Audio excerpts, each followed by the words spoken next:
বিছানা ছেড়ে উঠতে যাবে এমন সময় তে খেয়াল করে বিশ্বাস করতে পারছি না, সবকিছু তো ঠিকই আছে। আর কে বা আমাকে এত সুন্দর করে ঘুম পাড়িয়ে দিয়ে গেল? তার মানে কিছুই। ছি, এতক্ষণ আমি আজে বাজে কথা বলছিলাম। আল্লাহ, আমাকে দিচ্ছে কি হবে? হঠাৎ বাইরে থেকে কারো শব্দ শুনতে পেতে ঘুমের ভান ধরে বিছানায় শুয়ে থাকে। তখন একজন এসে থেকে বলে, ম্যাম, 11টা বেজে গেছে, আপনি আজ এখনো ঘুমিয়ে আছেন যে? তে তখন এভাবে ঘুমিয়ে থাকে, কোনো কথা বলে না। আপনার ব্রেকফাস্টটা ম্যাম, উঠুন। যতই টাকাটাকি করুক না কেন, আমি উঠছি না আজকে এখান থেকে। ব্রেকফাস্টটা ওই টেবিলে রেখে যাও, আমি দেখছি। জাকব পেছন থেকে কথাটা বলে, তখন মেয়েটা বলে, বাট স্যার, যা বলছি তাই করুন। Yes yes sir. এই ঘুমটা আবার এখানে কেন আসলো? তে শুয়ে শুয়ে চোখ বন্ধ করে কথাটা বলে। তখন জাকব আবার বলে ওঠে, আমি জানি যে তুমি ঘুমানো নাটক করছো। উঠবে নিচ থেকে নাকি আমি আসবো ওঠাতে তোমাকে?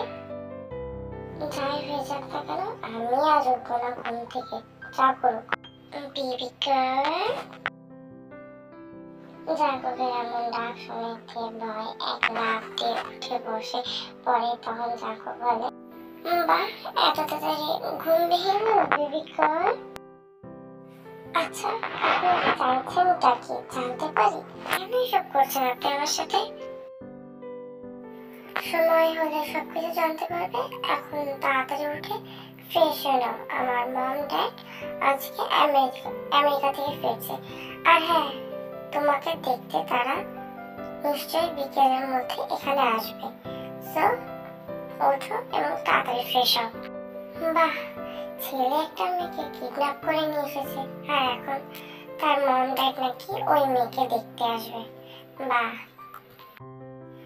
বাজে কথা বলা এক্ষুনি বন্ধ করো, না হয় গুলি মেরে মাথা খুলে উড়িয়ে দেবো।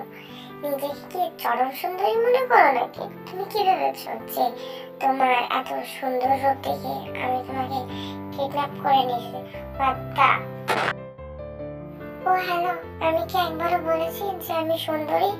আর নিজে তো কিডন্যাপ করে নিয়ে এসেছেন, আবার চোরের মায়ের বড় গলা। একদম চুপ, যা বলছি তাই করো, যা বলছি তাই করো। এখন এমন ভাবে বলছে আমি যেন আমার বিয়ে করা বউ। কিছুদিন পরে তো হতেই চলেছ। আজ ওনাদের একথা বলবে যে তুমি আমার গার্লফ্রেন্ড, আর কিছুদিনের মধ্যে আমরা বিয়ে করছি। Okay baby? কি গার্লফ্রেন্ড? আমি আবার আপনার কোন জন্মের গার্লফ্রেন্ড ছিলাম? হ্যাঁ, আরে তোমাকে আমি কোন দুঃখে নিজে গার্লফ্রেন্ড বানাতে যাব? জাস্ট অ্যাক্টিং করতে বলছি, ওকে? কোনোদিনও না, মরে গেলেও করতে পারবো না আমি।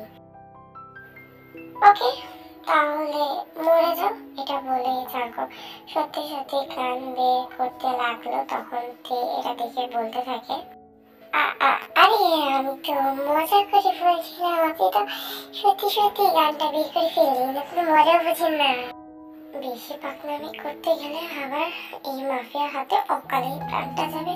না বাবা, যা বলছে তাই তোটা শুনে নি। কথাটা ফিস ফিস করে বলে। তখন জাকব থেকে বলে আবার, that's like a good girl. আচ্ছা, উনি যে এসব করছেন, ফেক গার্লফ্রেন্ড, কন্ট্যাক্ট ম্যারেজ, কিছুই তো একটা কারণ এর পেছনে আছে। বাই দ্য ওয়ে, তাতে আমার কি? আমি এখান থেকে কোনো রকম নিজের প্রাণ বাঁচিয়ে নিয়ে ফিরতে পারলেই হলো, আমার আর কিছু লাগবে না বাবা।